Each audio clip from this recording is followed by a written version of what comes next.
Voilà. Il y a quelques vidéos que j'avais fait sur YouTube par rapport au framework, mais je crois que c'est la version, je crois, 1.2. Je dois quand même mettre à jour des vidéos. Il y a également une page ainsi qu'un compte LinkedIn que j'ai créé pour discuter un peu autour de l'architecture, des évolutions, etc. Voilà, là, ce document, c'est la version 1.5 que je dois mettre à jour, je suis en train de mettre à jour. Parce que présentement, la dernière version du framework, c'est 1.9.1. Voilà. Où l'intégration, maintenant, c'est de l'ORM, maintenant qu'on utilise. Voilà. Ici, c'est un document que j'avais réalisé quand même, que je vais vous envoyer même, le document là. C'était pour la version 1.5. OK. Voilà, bon, ça, c'est la partie théorique. Voilà. OK, et là maintenant, bon, comme le framework suit le modèle de conception MVC, les trois éléments de base, c'est quoi? C'est contrôleur, view et modèle. Pour chaque élément maintenant, l'idéal c'est quoi? C'est de comprendre comment on l'utilise réellement. Si c'est le contrôleur, vous avez déjà compris en fait le modèle de conception, que le contrôleur en fait gère la logique métier en général, c'est-à-dire tout ce qui est intermédiaire entre l'utilisateur et les views en fait, le chargement des views. Et de temps en temps, en cas de besoin également, le contrôleur peut demander des informations au niveau des modèles, c'est-à-dire tout ce qui est accès à la base de données. Pour créer un contrôleur, dans les frameworks, il y a un dossier nommé SRC, vous êtes déjà habitué à ça. Puis il y a un dossier nommé contrôleur. Bon, là, je l'ai écrit en français. Dans le framework, à ce niveau, maintenant, vous créez tout simplement un fichier. Bon, il y a des conventions maintenant de nommage du framework. Je crois que ça a changé un peu avec la version. Voilà, vous avez vu qu'avec la version. Voilà. Là, j'ai un peu modifié avec la version 1.9, c'est email controller, Excel General Controller, etc. De toute façon, je vais mettre à jour un peu le document. Mais sachez quand même qu'un exemple là, c'est test, etc. Mais maintenant, j'ajoute maintenant contrôleur. Mais sachez que c'est ici que vous devez créer les contrôleurs. Et comme tout framework, hein, vous devez respecter les conventions de nommage des fichiers. Voilà. Si c'est des fichiers avec des points classe, des fichiers sans points classe, en tout cas, respectez les conventions parce que c'est via ça qu'on peut reconnaître si c'est un contrôleur ou pas. Voilà. En général, en PHP, si vous voyez un fichier avec l'extension .class avant .php, cela veut dire quoi? C'est une classe. Voilà. Ce sont des conventions normales avec des fichiers PHP. Voilà. Ce n'est pas une obligation, mais de temps en temps, quand même, on l'utilise pour voilà, bien spécifier les classes. Voilà. La définition des contrôleurs. Déjà, les contrôleurs sont créés dans un namespace. Par défaut, le namespace, c'est lib system controller. Et toute classe que vous créez comme étant contrôle doit hériter de contrôleur. Voilà. Et l'objectif, c'est quoi? C'est qu'on l'a vu et vous avez bien compris l'architecture parce que c'est le contrôleur qui instancie l'objet view, un objectif view. Et l'instanciation, l'idée, c'est quoi? C'est de pouvoir tout simplement accéder à la fonction view qui est définie dans view. Voilà, c'est ça le contrôleur. Ce qui fait que comme à ce niveau-là, au niveau de ce contrôleur, il y a l'objet view qui a été créé et dans view, il y avait une fonction nommée load, c'est-à-dire chargement des views. Cette classe qui est là, qui hérite de ceci, a maintenant la possibilité de pouvoir charger des views. Pourquoi? Parce que l'objet view est défini dans le contrôleur. Voilà. De toute façon, ça c'est côté architecture et ça c'est l'héritage et l'appel en fait du constructeur parent. Voilà, l'appel voilà. Voilà, le chargement des views dans le contrôleur. Ça, vous êtes déjà habitué, c'est le chargement des views de la this flash view flash load. Cette variable view que vous voyez ici, c'est l'instance qui est définie dans le contrôle type view. Donc, comme c'est une instance de view, et dans la classe view, il y a une fonction load. Donc, dès qu'on appelle la fonction load, on pourra charger des views. Ce mot-là, test veut dire quoi? C'est un dossier qui est créé dans view. Et index.html, c'est un fichier HTML qui est défini dans view. Pourquoi des fichiers HTML? Parce que dans le framework, on utilise un moteur de template. Vous, dans votre HTML, vous utilisez des fichiers .php. Ici, maintenant, on utilise des fichiers .html. Maintenant, vous allez me demander, dans un fichier .html, comment peut-on faire maintenant pour créer des boucles? C'est pour ça qu'on utilise ce qu'on appelle des moteurs de template. Si vous allez dans Laravel, c'est Blade. Si vous allez dans Symfony, c'est Twig. Ici, c'est Smarty. Voilà. Mais quand même, Symfony a fait sorte que toi-même, tu peux choisir ton moteur de template, comme tu peux même choisir des fichiers .php. Tout le framework, en fait, l'accepte. Voilà. Mais ici, sachez que le fichier qui est là, index, c'est un fichier .html. C'est un peu précisé ici. Ce code signifie que vous devez créer un dossier test dans le dossier view qui se trouve dans le répertoire SRC. Puis créer un fichier index.html. Ceci, si vous ne le faites pas, on va dire tout simplement que la view n'existe pas. Voilà, il n'y aura pas de fichier objet non trouvé, etc. Mais les erreurs seront très explicites en vous guidant en fait sur l'utilisation même du framework. Ensuite, ceci doit être défini où? Dans une méthode. Cette méthode est définie dans le contrôleur. Voilà. Donc ici, il y a une fonction nommée index et c'est dans cette fonction qu'on retourne en fait la vue à charger. Cela veut dire quoi? Que cette fonction sera définie dans cette classe test. Voilà. Donc ça, c'est le chargement des views. Maintenant, si vous avez besoin des modèles, ici, c'est simple. La couche modèle permet de récupérer ou de mettre à jour les données d'une base de données. Les modèles sont des classes qui héritent de la classe modèle du framework, même principe. Donc, si un modèle hérite de la classe modèle, cela veut dire quoi? Que ce modèle a déjà ouvert la connexion à la base. Ce modèle a également un objet, soit DB ou bien connection ou bien repository. Tout va dépendre du framework. Mais voilà. Mais là, je crois que c'est DB qu'on a utilisé. Voilà. Pour les chargements, vous pouvez utiliser le mot-clé use. Ça, c'est un namespace, ça, c'est le PSR0 ou bien 4 qui est utilisé. Voilà. Donc, comprenez quand même que c'est juste ça qu'il faut comprendre sur les frameworks. Le fait de créer une classe qui hérite de contrôleur, qui est dans un namespace, puis dans le contrôleur, vous créez une méthode en fonction des besoins et vous chargez la vue correspondante. Maintenant, ok, ça c'est bon. Si maintenant on veut comprendre comment fonctionne cette partie, quand même, bon, on va y revenir parce que c'est la partie qui touche un peu au modèle, donc on va parler un peu du modèle avant de revenir sur ça. Mais sachez quand même qu'un contrôleur peut travailler avec une view sans modèle, dans le code c'est un site web. Voilà. Maintenant, la gestion des views. Pour les views, ici vous avez vu qu'il n'y a que des fichiers HTML. Okay. Et pourtant, dans ces views, un exemple, je prends liste.html, il y aura des boucles. Pourquoi? Parce qu'il y a un moteur de template qui a été utilisé qu'on appelle Smarty, qui va te permettre de faire des boucles for each, if, etc., mais dans des HTML. Le reste maintenant est déjà géré derrière. Ok, voici un exemple de view. Si vous voyez très bien, pour le chargement des pages, un exemple des fichiers Bootstrap, vous vous souvenez, moi je vous recommandais dans votre HTML de copier le chemin absolu au niveau de l'URL. Dans les frameworks, maintenant, vous n'avez pas besoin de le faire. La plupart du temps, les frameworks font tout pour te configurer ce chemin absolu. Ce qui fait que si tu as beaucoup de dossiers dans htdocs, sache le projet, il va l'indexer. Si tu configures également un DNS avec HTTP, HTTPS, il va le récupérer. Dans les frameworks Saman maintenant, c'est ça qui récupère l'URL de base URL. Donc vous mettez base URL et vous commencez à partir de public. Public maintenant est créé à la racine du projet, vous savez déjà, parce qu'on a déjà intégré des templates avec les frameworks. Donc c'est que public est au même niveau que SRC et vous placez le schéma absolu, c'est tout. Donc vous n'avez pas besoin de faire des copies-coller, mettez seulement base URL, que le serveur soit configuré ou pas, il va reconnaître le schéma absolu. Dès que vous démarrez, il va voir le schéma absolu de votre projet. Voilà, donc c'est bien précis ici. La variable base URL permet de récupérer la racine de votre projet. Un exemple, là je suppose que mon projet s'appelle Saman MVC et dans le nommé Saman Workspace, qui est dans, etc. Dès que tu fais ceci, automatiquement, c'est ça base URL. Ou bien, dans le cas où peut-être je crée directement le projet dans localhost, c'est ça. Si je configure avec un autre domaine, c'est ça. Voilà, donc c'est ça base URL. Vous voyez qu'avec les frameworks, maintenant, ça commence à être un peu plus facile, un peu plus pro également, où on perd plus de temps à être là, à répéter des copies-coller, copies-coller. Parce que tout est déjà géré de manière dynamique par le framework, dans un fichier de configuration de base. Voilà, donc ça c'est la configuration. On revient un peu maintenant sur l'inclusion des fichiers HTML ou bien CSS. À la base, il y a ce fichier nommé public. Donc tout ce que vous voulez intégrer, image, CSS, style, ou bien HTML, ou bien encore pas HTML, ou bien du JS, les trois là, image, JS, CSS, c'est dans ce dossier public. Ok? Déjà, c'est visible même à ce niveau-là. Ici, il y a du CSS, il y a du CSS. Même s'il y a du JS également, là, vous devez le mettre ici dans public. Voilà. Après, pour accéder maintenant, c'est simple en fait, quoi. Ok, donc ça c'est la partie view. Maintenant, un peu de code dans les views, définition du code dans view. Je vais directement passer à la partie. Ok, là, je suppose que j'ai un contrôleur avec une méthode nommée getID. Et dans getID, je passe un paramètre. Ceci également, vous l'avez déjà défini, parce que je crée une méthode nommée delete, je crois, ou bien get, où il y avait slash quelque chose. Voilà. Donc, ici, pour accéder à cette méthode, vous mettez le nom de votre contrôleur, slash cette méthode, slash la valeur. Et pour récupérer, vous mettez data. Ok, cette variable veut dire quoi? Ça également, c'est une variable que vous avez déjà utilisée. C'est une variable qui a été déjà configurée au niveau du fichier view, la classe view de configuration. Ce qui fait que si vous allez au niveau du fichier getID, vous pouvez directement l'utiliser sans autant essayer de comprendre.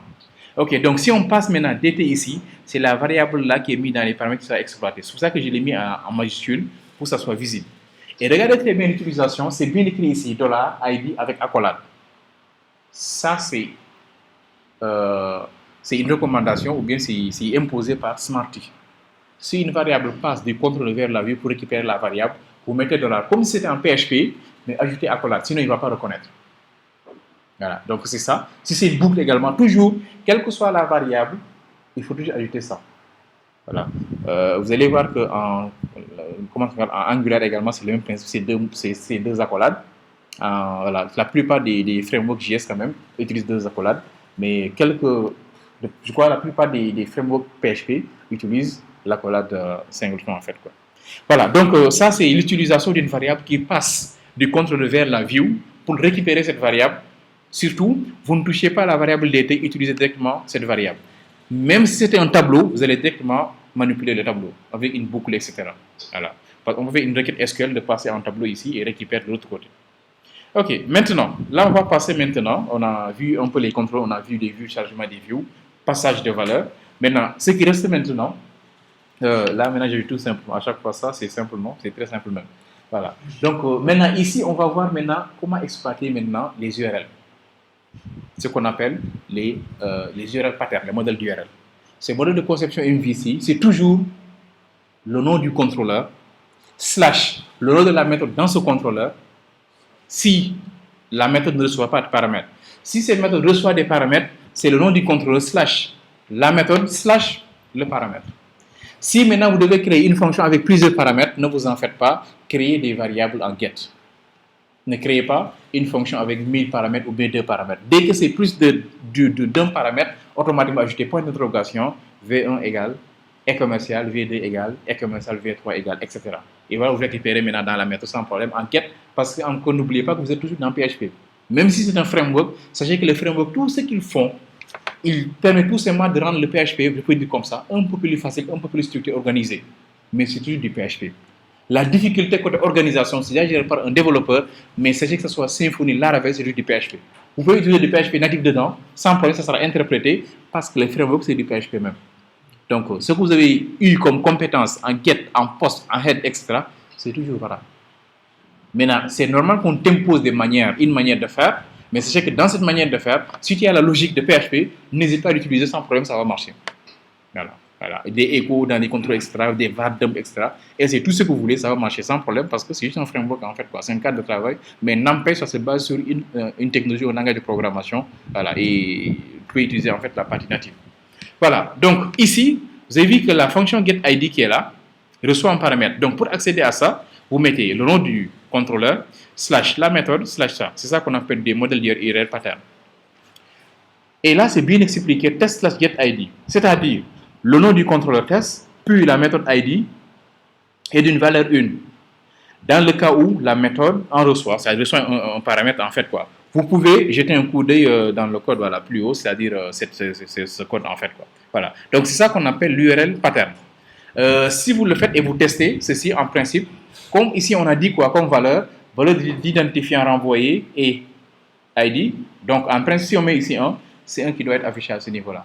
De toute façon, après, on va faire des tests parce que ça, c'est la documentation. On passe maintenant à la partie modèle. La partie modèle, comme vous savez déjà, c'est tout ce qui est gestion de la base de données. Là, c'est la version 1.5, donc il y avait test DB, mais si vous voyez la version maintenant 3, on n'utilise plus des DB, on utilise en fait des repositories, parce que là, on a basculé vers l'ORM. Avant, c'était PDO que j'avais utilisé avec juste la version 1.5.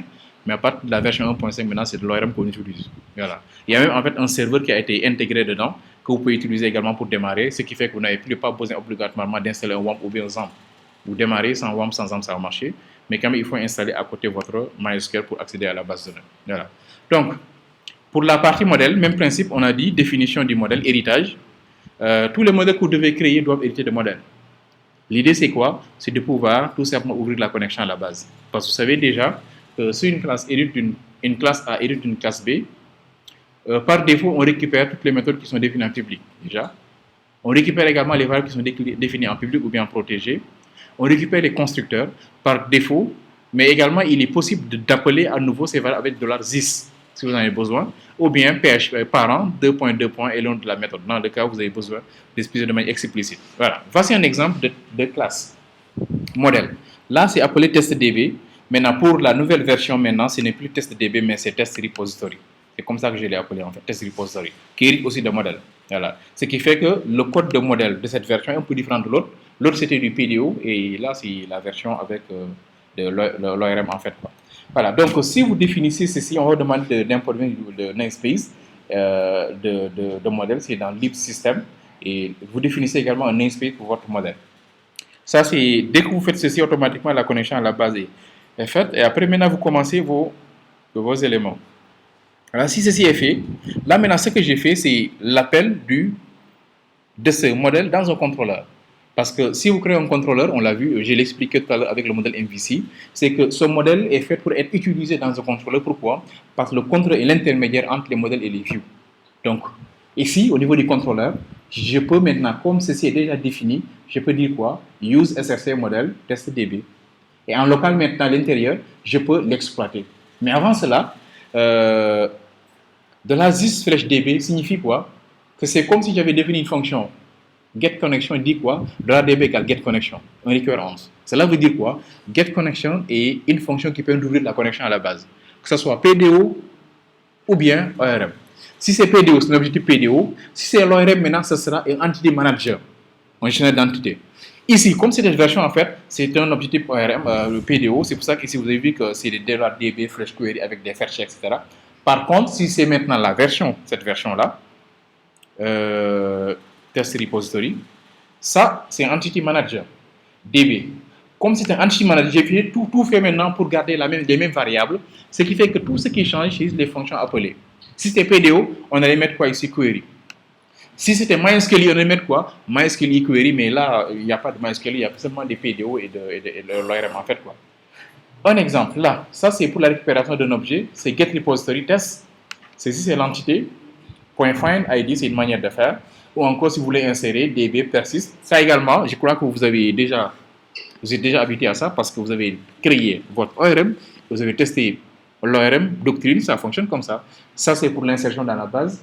Ça, c'est une requête SQL de type select étoile from test where ID égale. C'est une manière de faire. La documentation, déjà, c'est disponible dans les vidéos même. Allez seulement dans la documentation officielle de doctrine et vous mettez seulement DQL, c'est-à-dire Doctrine Query Language. On vous montre tout ça. Comment faire un insert, comment faire un delete, comment faire un select, etc. Alors, tout ceci, vous n'avez pas besoin de parcuriser. Mais quand même, j'ai fait l'effort, au moins de vous mettre pas mal de code source dedans, voilà, prêt à être utilisé. Ce qui fait que dès que vous téléchargez, vous pouvez tester avant même de commencer à coder. Voilà, donc là, c'est une requête SQL avec query, voilà, avec du DQL, get result, après, voilà. Et là, c'est la même chose. Create query avec un where, voilà. Get single result. Ceci, c'est la même chose que get ID. Parce que là, vous avez vu que list of by ID, c'est un peu la première méthode. Alors, si vous voulez également faire un update, également, vous faites un set, vous instanciez l'objet, vous récupérez l'objet de la base de données, vous mettez les données, après vous faites un push, il va le modifier directement dans la base.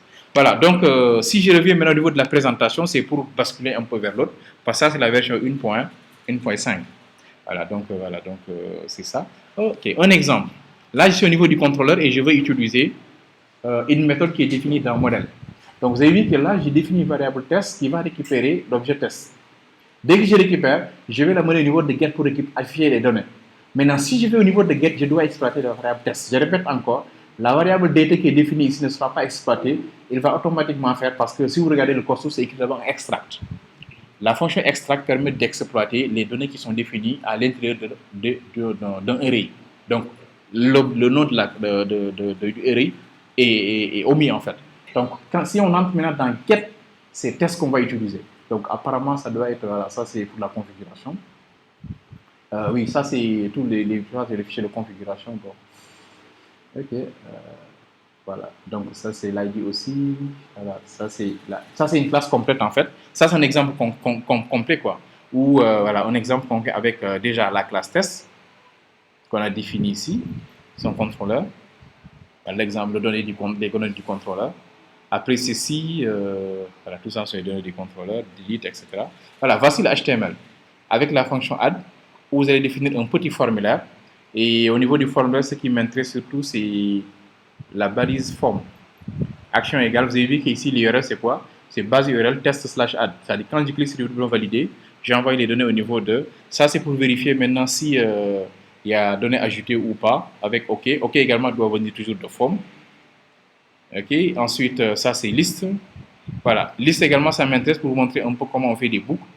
Voilà, un exemple, for each, $test, et ça. Après, vous exploitez les données. Maintenant, si c'est en programmation orientée objet maintenant, de l'autre côté, parce que le PO, ça c'est procédural, c'est un peu différent. Après, je vais vous montrer ça aussi. Voilà, ça c'est edit, dans le cas où on veut afficher les données dans un formulaire. Donc, vous avez vu qu'ici, c'est qui évalue. If is set test, alors on affiche les données. On ferme if. Voilà. Donc, vous avez vu que ça, c'est des HTML, mais on peut intégrer des si, des sinon, des boucles for, etc. Des boucles for each, etc. Voilà, donc ça, c'est un exemple complet. Ça, c'est la partie modèle. Et le document, je vais vous envoyer ça. Ça, c'est la classe. Et voici quelques tests, en fait. Le document, je vais vous envoyer ça. J'étais en train de mettre à jour en respectant un peu son modèle qui est là. Mais ne vous en faites pas parce que nous, on va travailler sur ce modèle-là. Ça, c'est le code source initial. C'est sur ça que j'ai travaillé. Donc, ce qu'on va faire, on va passer maintenant au téléchargement du framework. Et on essaie de manipuler un peu pour voir ce que ça va donner. Mais quand même, on ne va pas travailler sur le modèle procédural, mais sur le modèle doctrine. La seule différence se situe seulement au niveau du modèle. Les contrôles sont les mêmes, les vues sont les mêmes, rien ne change. Tout ce qui change, c'est un peu l'accès aux objets parce que là, c'est comme si c'était un tableau, alors que là-bas, ça sera orienté objet. Voilà, c'est ça qui change. Sinon, les modèles également, ça sera doctrine qu'on va utiliser. Et doctrine également, les compétences que vous avez déjà en doctrine. Comment créer une base, comment générer une base, comment mettre à jour la base, etc. Ce sont les mêmes commandes qu'on va utiliser de doctrine ORM en fait. Okay. Voilà, donc c'est ça la théorie. Après, je vais vous envoyer le framework. Bon, c'est ça, en fait, c'est un effort que j'ai fait quand même pour essayer de conceptualiser un peu les acquis, créer quand même un modèle qui peut être utilisé. Voilà.